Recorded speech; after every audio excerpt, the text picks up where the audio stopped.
এ ধরলে তুই আমার কি ব্যবসায় নামালি কদিনে? এ কবুতর তো বিক্রি হয় না, 250 টাকা জোড়া কবুতর, তাও কেনে না।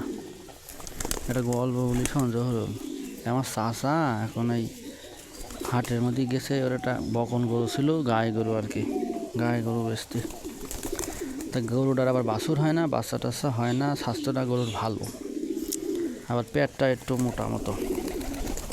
হাটের মধ্যে দাঁড়া আছে গরু নিয়ে, হঠাৎ করে এক ব্যাপারী আইছে, আইসি বলছে, ও বাপুরে, তোমার এই গরুর পেটে বাচ্চা নাকি?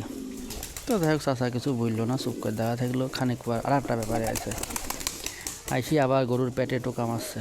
টোকা মারি বলছে, কি গো বাপুরে, তোমার গরুর পেটে বাচ্চা নাকি? আর চাচা তখন কষছে, শোনো, আমার এই গরু কেউ কোনোদিন ধরিনি, কেউ কোনোদিন ছুঁইনি, আমার এই গরু কোনোদিন বাড়িতে পর্যন্ত বাড়ায় না, কেউ কোনোদিন দেখি পর্যন্ত নেই। আর তোমরা বলছো ওই গরুর পেটে বাচ্চা নাকি? শোনো, গরু নিবা নেও, না নিবা না নাও, এই গরুর নামে কলঙ্ক দিও না।